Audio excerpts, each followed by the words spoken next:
अस्सलाम वालेकुम दोस्तों, आवां जो पंहिंजो अलियसन चढ़ड़ ऐं आवां ॾिसी रहिया आहियो मुंहिंजो यूट्यूब चैनल ऐं फेसबुक पेज अलियसन चढ़ड़ फैंस। दोस्तों अॼु ॻाल्हि कंदासीं ड्रामा सीरियल दौलाब चंड गिरण ऐं नई ईंदड़ film welcome to Mirpur Mathelo जे बारे में। वीडियो शुरू करण खां पहिरियां मुंहिंजे चैनल खे सब्सक्राइब कयो, लाइक कयो, कमेंट कयो ऐं दोस्तनि ताईं शेयर कयो। अवां दोस्तनि जा मैसेज ऐं कॉलूं अचनि पियूं त ज़हर ज़िंदगी ड्रामो जेको आहे उनजो सीज़न 2 ईंदो या न ईंदो, त उन बारे में ॻाल्हाईंदासीं। त ज़हर ज़िंदगी सीज़न 2 जेको आहे उहो चैन थी चुको आहे ड्रामा सीरियल दौलाब में।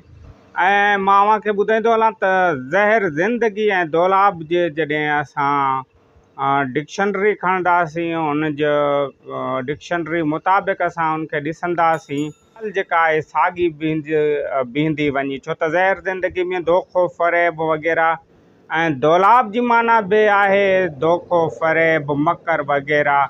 ऐं इहो ई दौलाब ड्रामो जेको आहे ज़हर ज़िंदगी सीज़न 2 आहे ऐं हिकु तमामु ज़बरदस्त प्रोजेक्ट आहे।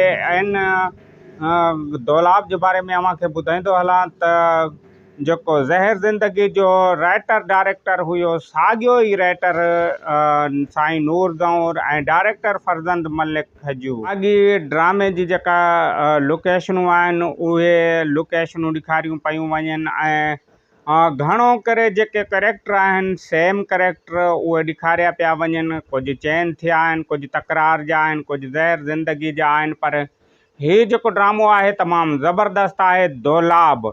ऐं मां अव्हांखे इहो ॿुधाईंदो हलां त ज़हर ज़िंदगी सीज़न 2 कोन ईंदो। ज़हर ज़िंदगी सीज़न 2 जेको आहे उहो दौलाब में तब्दील थी चुको आहे ऐं दौलाब ई एॾो ज़बरदस्त ड्रामो आहे जंहिंजी रिकॉर्डिंग तमामु ज़बरदस्त हले पई ऐं उहा रिकॉर्डिंग जेका आहे तमामु ज़बरदस्त लोकेशननि ते हले पई ऐं ज़बरदस्त हिकु प्रोजेक्ट आहे, ज़बरदस्त क़िस्म जो। अव्हां जूं तस्वीरूं ॾिसो पिया, फरज़ंद मलिक खजू जेको हिन जो डायरेक्टर आहे उन जे पेज ते ऐं ॿिया जेके दोस्त आहिनि उहे बि हिन जूं पोस्टूं रखनि पिया, हिन जी तस्वीरूं रखनि पिया। जेके बि एक्टर आहिनि तमामु ज़बरदस्त नमूने हिकु बहितरीनु ड्रामो जेको आहे दौलाब। उन खां अलावा दोस्तों चंड गिरहण हिन वक़्तु तमामु ज़बरदस्त सिंध टीवी जो प्रोजेक्ट आहे, उहो तमामु ज़बरदस्त हले पियो, जंहिंमें अब्बास गुल ओडाणे जो जेको करेक्टर आहे उहो तमामु ज़बरदस्त आहे। ओॾों निसार शाह जेको वॾेरे जे करेक्टर में आयो आहे, तारलाल वॾेरे जो कमदार जेको आहे उहो तमामु ज़बरदस्त करेक्टर निभाए पियो। हिते अब्बास गुल ओडाणो जो जेको करेक्टर आहे उहा तमामु हिकु बहितरीनु करेक्टर आहे, पर को ॾिठो वञे ॿिनि तरफ़ां नेगेटिव बि आहे पॉजिटिव बि आहे। नेगेटिव इन जे करे आहे त उहो पंहिंजे माउ पीउ सां ॾुखियो हले थो ऐं ॻोठ वारनि सां बि ॾुखियो हले थो, छो त हीउ कावड़ील क़िस्म जो करेक्टर आहे। ओॾां निसार शाह जेको आहे हाणे हिन ते हमिलो कराए थो, मगर हीउ जेको हमिलो आहे ॿिए तरफ़ वञे थो एस भट्टी वारनि तरफ़। हिकु तमामु ज़बरदस्त ड्रामो आहे। हिते हिकु छोकिरी ॾेखारी वई आहे जेका टीचर आहे, उन पोयां हू कमदार हूंदो आहे, पर हू जेका आहे CSS जी तयारी करे पई। ऐं मां अव्हांखे ॿुधाईंदो हलां त हीअ CSS पास करे SSP लॻंदी। हिकु तमामु ज़बरदस्त हिन जो सीन आहिनि, ज़बरदस्त ड्रामो आहे। ऐं हिन जो जेको डायरेक्टर आहे हुसैन शेख आहे, को डायरेक्टर आहे सुधीर वेसर जो जेको करेक्टर आहे ऐं हू वॾेरे जी भेण सां जेको लव करे थो, प्यार करे थो, हिकु तमामु बहितरीनु आहे। ऐं हिते ई हिकु निसार शाह हिननि जो क़त्ल बि कंदो।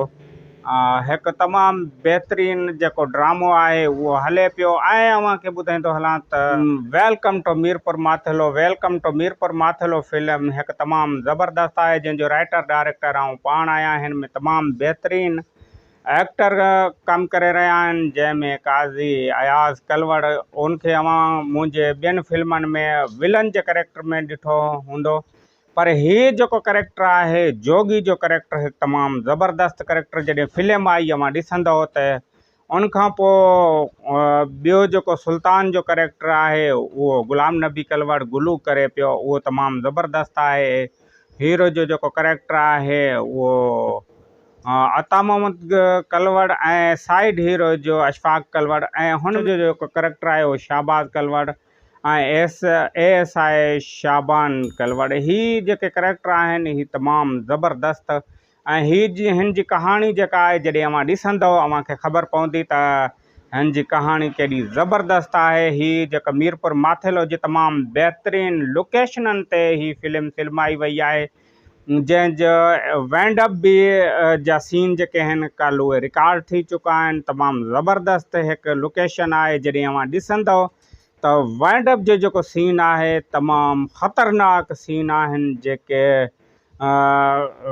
विलन आहिनि साइड हीरो खे दरिया में सटनि था, इहो हिकु ख़ौफ़नाक जेको कैरेक्टर आहे। जॾहिं अव्हां ॾिसंदव त अव्हांखे ख़बर पवंदी त ही कहिड़े क़िस्म जा कैरेक्टर आहिनि।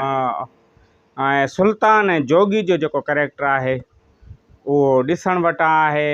ॿिया सभु जेके कैरेक्टर आहिनि उन्हनि में जान भरी वई आहे। अहिड़ियूं लोकेशनूं स्टेशन आहे, ॿियूं जेके मीरपुर माथेलो जी लोकेशनूं आहिनि तमामु ज़बरदस्तु नमूने हिन खे फिल्मायो वियो आहे। ऐं ड्रामा सीरियल दौलाब जेको आहे उन जी तमामु ज़बरदस्तु जेका इंट्रियूं आहिनि उहे थी रहियूं आहिनि ऐं तमामु ज़बरदस्तु लोकेशननि ते ही पियल रिकॉर्ड थी रहियो आहे। जीअं हिन जी आनियर जी तारीख़ ॿुधाई वई त मां अव्हांखे ज़रूरु ॿुधाईंदुसि। हिन ते पंहिंजा लिएसन चॾड़ खे ॾींदा इजाज़त। वेंदे मुंहिंजे हिन चैनल खे सब्सक्राइब कयो, लाइक कयो, कमेंट कयो ऐं दोस्तनि ताईं शेयर कयो। मूंखे ॾियो इजाज़त। अल्लाह हाफ़िज़।